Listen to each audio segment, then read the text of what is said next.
Classical music mysteries. What a complete lack of talent. After touching his scores, I feel the need to wash my hands. He's a charlatan, not worth a single penny. These aren't toxic comments from social media.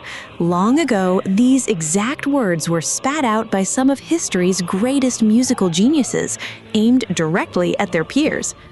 Why did the shining stars of music history leave behind such childish insults? Today, we're looking at 5 brutal critiques these musical geniuses left behind for their colleagues.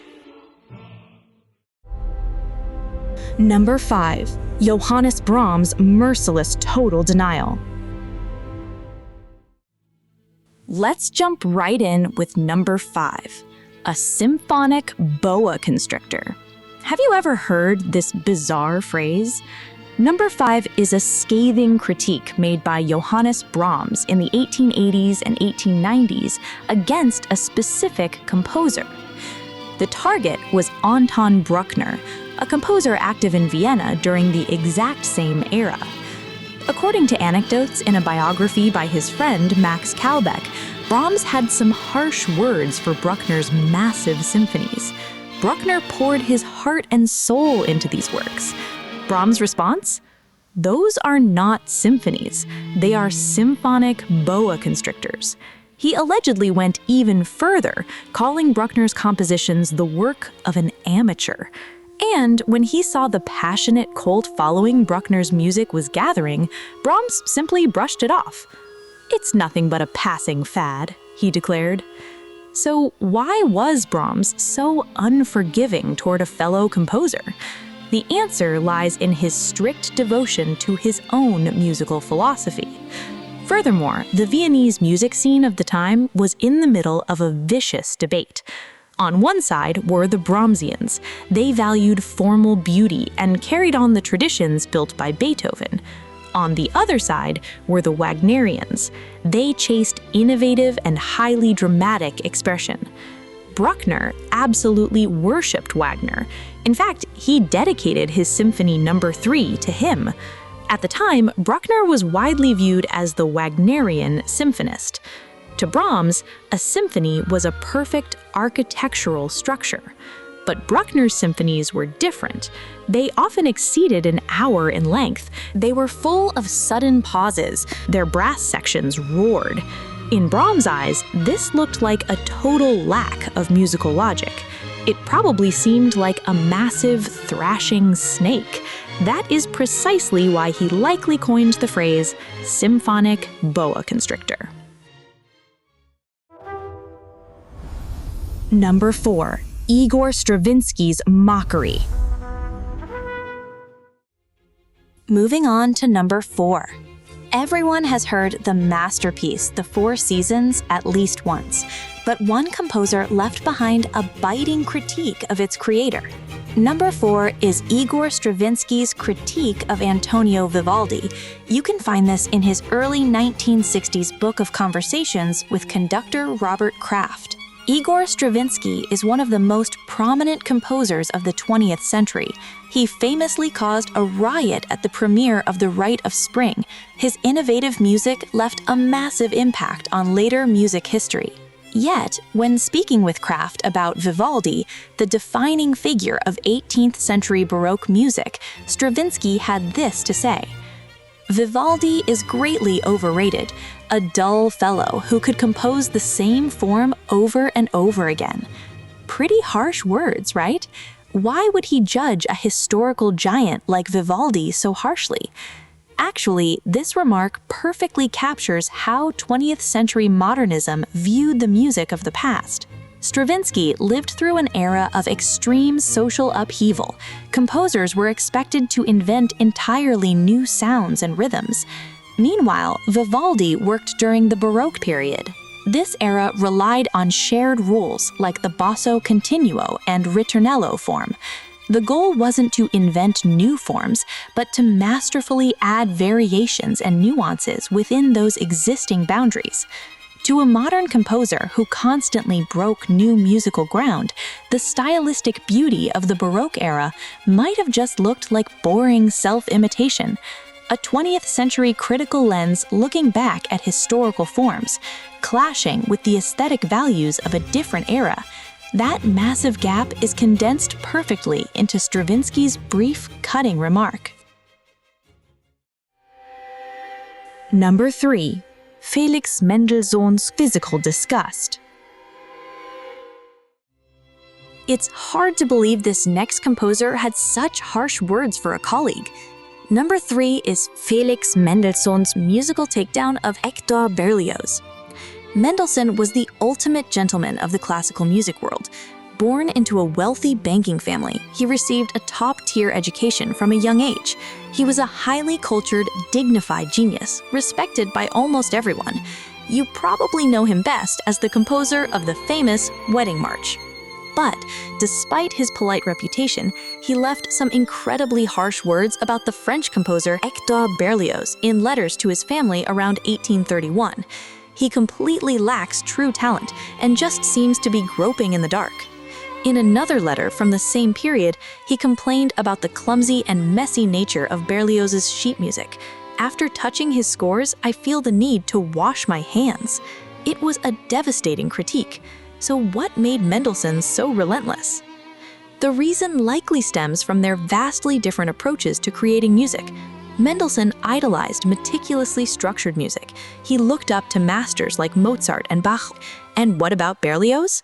Consider his masterpiece, Symphony Fantastic. It was born from his intense, obsessive love for a stage actress and the agony of heartbreak. The story follows a man who takes opium and hallucinates. He murders his lover, is sent to the guillotine, and finally witnesses a frenzied witches' sabbath. Berlioz used a massive orchestra to paint this shocking narrative on an overwhelming scale.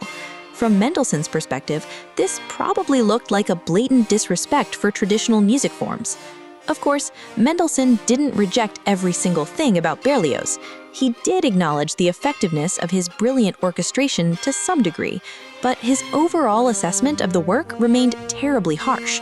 However, history has a funny way of surprising us. This isn't where the story ends.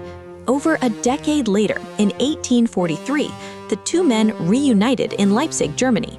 Instead of clashing, they actually found mutual respect. Legend has it they even exchanged conductors' batons to symbolize their friendship. Their musical directions were completely at odds, but their respect for each other's passion, talent, and humanity was an entirely different matter. Criticizing one another, yet recognizing each other's worth. This kind of dynamic between two professionals is as mysterious as it is fascinating. Number 2. Wolfgang Amadeus Mozart's bare hostility. Number 2 brings us to Wolfgang Amadeus Mozart and his infamous mechanic comment aimed at Muzio Clementi. On Christmas Eve in 1781, a famous musical duel took place at the Viennese court. The Holy Roman Emperor Joseph II invited two men to compete before him. One was Mozart, who had just arrived in Vienna. The other was Clementi, an Italian pianist who had built a massive reputation in England and beyond.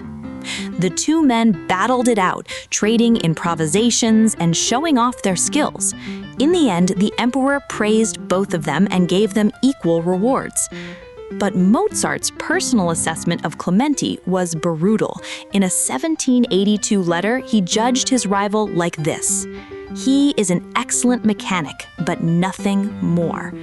His right hand certainly moves fast, but he doesn't have a Kreutzer's worth of feeling or taste." In yet another letter, he wrote, "Clementi is a charlatan, like all Italians." He really didn't hold back. On the flip side, his opponent Clementi had nothing but high praise for Mozart's playing in later years.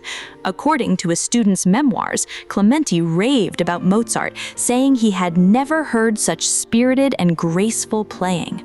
Clementi was actually a brilliant musician. He left behind excellent piano method books and was even highly respected by Beethoven himself.